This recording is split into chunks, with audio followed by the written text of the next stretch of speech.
Troisième épisode de la découverte de Saint-Étienne sur une carte de 1773. Aujourd'hui, la place du Peuple, qui est le centre historique de Saint-Étienne. Alors, notre ami Claude Benetton, qui fait avec moi cette présentation, écrivait il y a de ça 250 ans que cette place avait la forme d'une cognée, cet outil, avec le manche en bois ici et puis la forme recourbée ici. Bon, pourquoi pas. Alors cette place, elle a porté plusieurs noms. Elle a été historiquement la place du Pré de la Foire que les consuls de Saint-Étienne ont acheté à un propriétaire vers 1410. Donc c'est quand même une possession stéphanoise relativement ancienne. C'était donc un pré. Ensuite, elle s'est appelée Grande Place, d'où ici l'appellation. Sous la Révolution, elle s'est appelée Place de la Liberté. Après, avec la Restauration monarchique, elle s'est appelée Place Royale. Et elle a retrouvé son nom Place du Peuple en 1848. Moi, j'aurais préféré, à titre personnel, qu'on récupère le nom de Place de la Liberté. Mais bon, l'histoire fait que les choses se sont passées de cette manière. Alors, dans les années 1400, quand la ville a acheté ce pré, la ville, bien sûr, elle se limitait quasiment à cette partie médiévale et puis les faubourgs ouest. Il y avait à l'est le Furan et à l'ouest un bief. Donc le Furan, vous allez me dire, il est où? Eh ben, il est là, voilà, il est sous cette forme et on verra que c'est pas sans rapport avec ces maisons qui existent toujours ici, à la sortie de la rue José Frappa de mémoire, qui est là, et qui ont une forme arrondie. C'est bizarre, hein, parce que là, les maisons en face sont bien rectilignes, ici aussi, et là, par contre, c'est arrondi. Alors, on verra ça un peu plus tard. Je vais pas vous donner tout de suite la réponse. De même pour ces petits casiers qu'on avait vus, on n'en parlera pas aujourd'hui. Je vais vous laisser languir. Sur le terrier Vitalis de 1460, donc quelques années après l'achat du pré, on nous dit que sur la partie est du Furan, donc on va dire, voilà, cette partie-là, il n'y avait que 2 maisons. Voilà, on est vraiment sur une zone non construite qui petit à petit s'est remplie de maisons. Alors cette place qui est ici, elle était au départ une place classique de marché où les gens se rencontraient pour vendre et acheter des animaux, des poissons, des céréales peut-être aussi. Et puis ça a été aussi un lieu de stockage parce que la place était assez grande, assez plate. Donc beaucoup de matériaux de construction sont venus provisoirement s'entreposer ici. Il y a eu une première fontaine dont on a des traces d'existence à partir de 1608 et elle portait un nom étrange dont j'ai pas fait de recherche particulière. Elle s'appelait le ou la Trunfo. Ici, au milieu de la place, on a une croix. Alors on va demander à Claude Benetton de nous expliquer l'origine de cette croix. Il écrit en 1595, un hérétique, fils du nommé Jean Nesmou, eut la témérité de profaner une croix de bois sur un autel de pierre, appelé la Croix Dorée, qui était au milieu du Pré de la Foire. Il fut arrêté et détenu dans les prisons de la ville.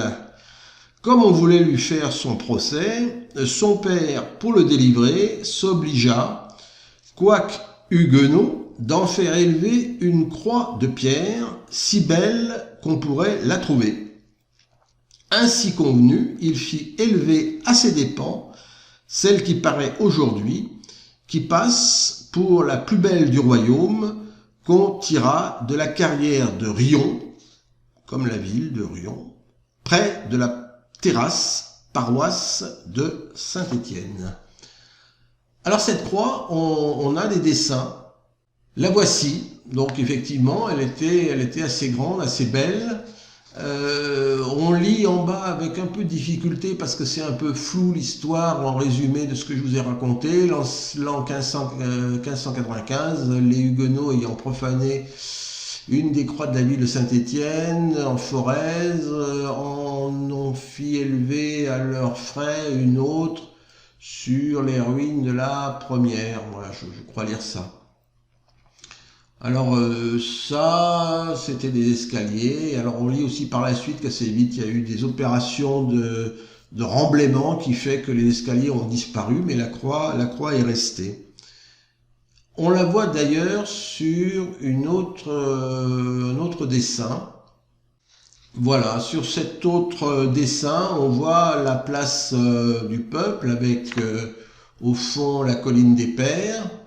La chapelle qu'on voit aujourd'hui, et on voit ici la fameuse colonne, mais la croix a disparu.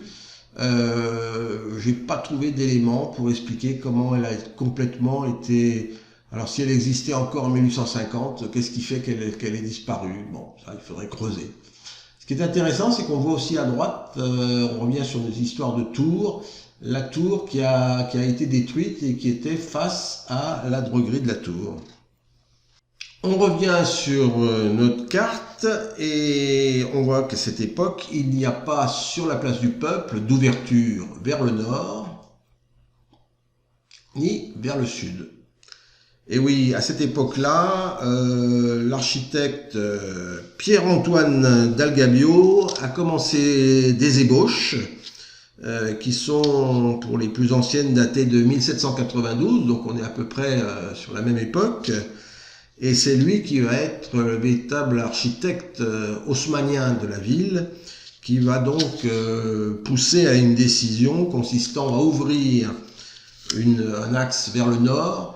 Bon, la décision est prise par alors j'appelle ça le conseil municipal, c'est peut-être pas le bon terme, mais bon, on va dire les patrons de Saint-Étienne en 1790 sur 3 km seulement. Et donc, l'ouverture va se faire grosso modo à partir de ce niveau-là. On va donc avoir ici une destruction des maisons ainsi que du couvent Sainte-Catherine pour pouvoir constituer l'axe vers le nord. L'ouverture s'est faite, j'ai pas trouvé de date exacte, mais aux alentours des années 1800. Par contre, pour l'axe du sud, on a des informations plus précises. L'axe du sud, qui s'est d'abord appelé la rue Saint-Louis avant la rue Gambetta, a été ouvert à peu près à ce niveau-là, et l'ouverture s'est faite en 1825, dans un deuxième temps.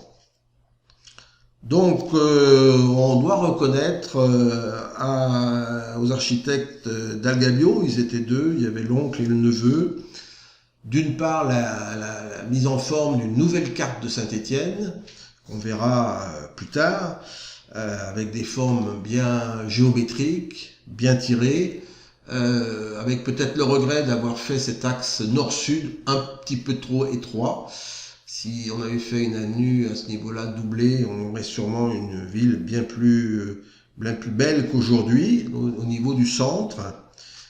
Et en cette année-là, ils ont construit donc le palais de justice qu'on a évoqué la fois précédente à ce niveau-là, et puis l'hôtel de ville qui est plutôt positionné, voilà, ça c'est la place de l'hôtel de ville, en 1822 pour ces deux monuments. Alors pour revenir et finir sur cette histoire de couvent des sœurs Sainte-Catherine, les révérentes religieuses, la décision, nous dit Claude Benneton, c'est en 1610 qu'elle s'est faite. Il nous écrit que le 28 mars 1610 a été faite la procession et a été posée la croix de la première pierre des fondements du couvent des dames religieuses de Sainte-Catherine. Voilà. Et donc aujourd'hui, Sainte-Catherine, ça évoque pour les Stéphanois deux rues.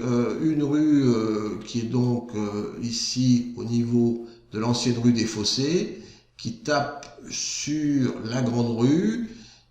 Donc ça c'est la rue Sainte-Catherine, et le passage Sainte-Catherine qui, sauf erreur, est un passage qui se fait entre la rue du Général Foy et la rue Alsace-Lorraine, dont on voit les prémices ici. Vous voyez, on voit une ouverture, donc je suis à peu près sûr que la rue Alsace-Lorraine que vous connaissez, elle passait par ici.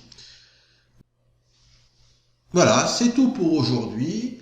Dans l'épisode suivant, nous partirons à la découverte de la rue de Lyon qui est ici, les quartiers de La Monta, aujourd'hui Fournéron, et on reviendra par Chabanel.